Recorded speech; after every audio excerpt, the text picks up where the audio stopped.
Hello guys, સ્વાગત છે તમારું food for you cooking channel ની અંદર। તો આજના વિડીયો ની અંદર આપણે બનાવવાના છે મેથીના ઢેબરા, અને આપણી સાથે છે રશ્મિબેન જોશી, જે આપણને શીખવાડશે કે મેથીના ઢેબરા રીતે બનાવવા, એ પણ એકદમ સરળ રીતે। આજે આપણે મેથીના ઢેબરા બનાવીશું।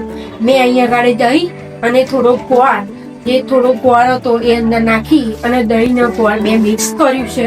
હવે આપણે એની અંદર આપણે મેથી જે પાણીની અંદર મેં નાખી હતી અને ધોઈ અને હવે એની અંદર આપણે મેથી નાખીશું। મેથી નાખી હવે આપણે ઘઉંનો લોટ નાખીશું અંદર। હું ઘઉંનો અને બાજરીનો બે લોટ મિક્સ કરી અને પછી ઢેબરા બનાવું છું। હવે આપણે અંદર થોડોક આપણે બાજરીનો લોટ નાખીશું। આપણે ચાળણી વડે ચારી અને પછી બાજરી અને ઘઉંનો લોટ બંને આપણે અંદર મિક્સ કરી દઈશું। હવે તેમાં આપણે લીલા મરચાં નાખીશું,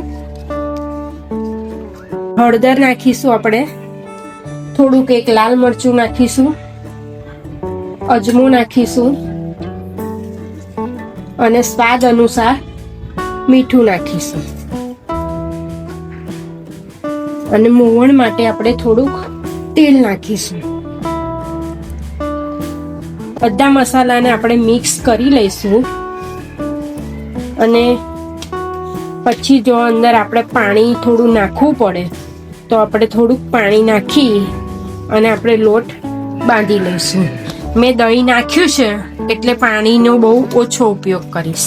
દહીં અને ગોળના લીધે તમારા ખાટા મીઠા ઢેબરા બહુ જ મસ્ત થાય છે। તમે એકવાર મારી રીતે આ ઢેબરા બનાવવાનો ટ્રાય કરજો।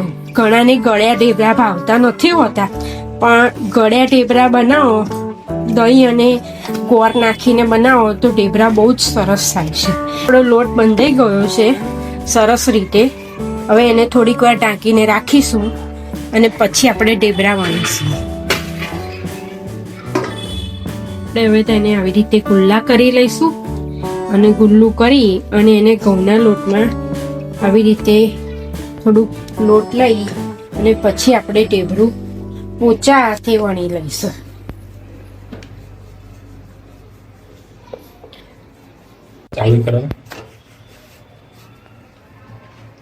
હવે આપણું ઢેબરું જો આપણે આવી રીતે એમ તો શેકી લઈશું। એક બાજુ શેકાઈ જાય પછી થોડું આપણે અંદર તેલ એમાં નાખી અને બંને બાજુ આપણે ઢેબરું શેકી લઈશું।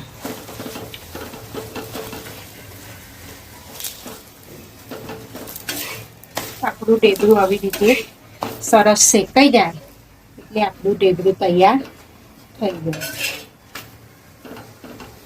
તો મિત્રો, સરસ મજાના ઢેબરા તૈયાર થઈ ગયા છે, અને તમે પણ આ રીતના ઢેબરા તમારા ઘરે બનાવવાનો એકવાર જરૂરથી પ્રયત્ન કરજો। હા, વિડીયો જો તમને ગમ્યો હોય તો ચેનલને લાઈક, શેર અને સબસ્ક્રાઇબ કરવાનું ભૂલતા નહીં।